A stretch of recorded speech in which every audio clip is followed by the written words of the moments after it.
Assalamualaikum warahmatullahi wabarakatuh. Sahabat beriman, mudah-mudahan Anda masih selalu setia bersama kami di channel yang selalu menghadirkan kisah-kisah inspiratif. Pada kesempatan kali ini, kami sudah menyiapkan satu kisah berhikmah untuk menambah iman kita. Sebelum itu, mari support channel ini dengan cara like dan subscribe.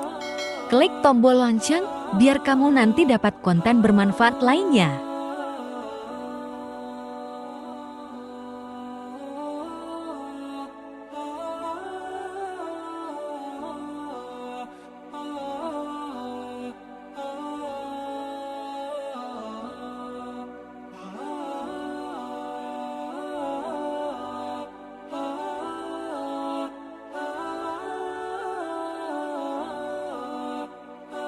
Abu Ali Al-Hasan bin Hani Al-Hakami dikenal sebagai Abu Nawas.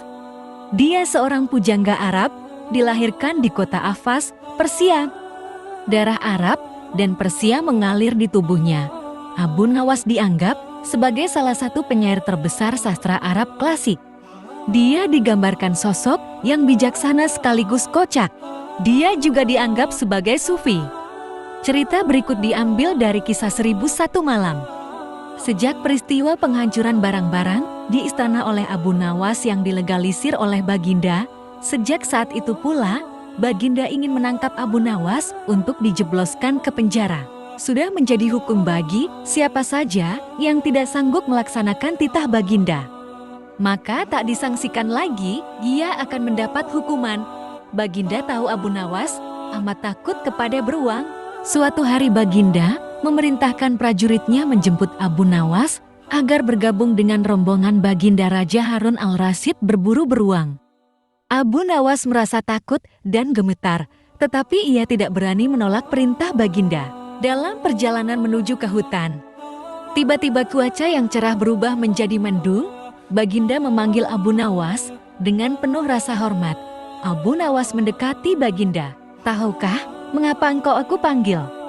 tanya Baginda tanpa sedikit pun senyum di wajahnya. "Ampun tuanku, hamba belum tahu," kata Abu Nawas. "Kau pasti tahu bahwa sebentar lagi akan turun hujan. Hutan masih jauh dari sini, kau kuberi kuda yang lamban, sedangkan aku dan pengawal-pengawalku akan menunggang kuda yang cepat. Nanti pada waktu santap, siang kita berkumpul di tempat peristirahatanku. Bila hujan turun, kita harus menghindarinya dengan cara kita masing-masing agar pakaian kita tetap kering.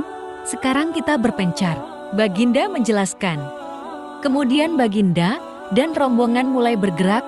Abu Nawas kini tahu Baginda akan menjebaknya. Dia harus mencari akal, dan ketika Abu Nawas sedang berpikir, tiba-tiba hujan turun. Begitu hujan turun, Baginda dan rombongan segera memacu kuda untuk mencapai tempat perlindungan yang terdekat. Tetapi karena derasnya hujan, Baginda dan para pengawalnya basah kuyup. Ketika santap siang tiba, Baginda segera menuju tempat peristirahatan.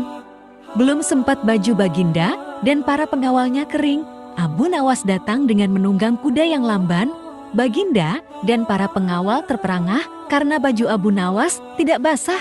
Padahal dengan kuda yang paling cepat pun tidak bisa mencapai tempat berlindung yang paling dekat. Pada hari kedua, Abu Nawas diberi kuda yang cepat yang kemarin ditunggangi Baginda Raja. Kini Baginda dan para pengawal-pengawalnya mengendarai kuda-kuda yang lamban.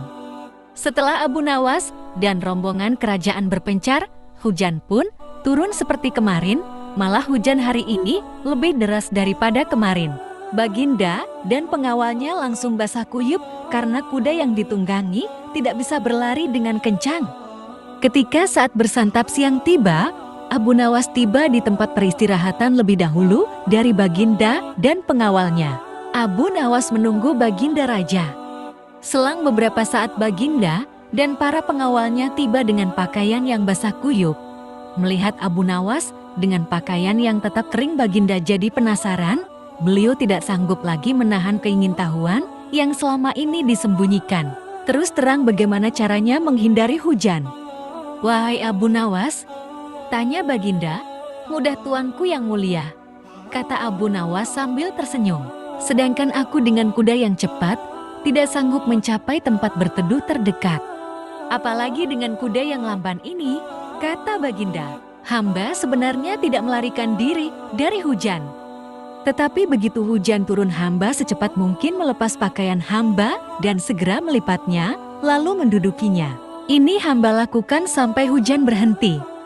Diam-diam Baginda Raja mengakui kecerdikan Abu Nawas. Masya Allah, sebuah kisah yang semoga bisa menjadi ibroh bagi kita. Jangan lupa berikan komentar Anda dan juga subscribe agar Anda mendapatkan kisah-kisah berikutnya.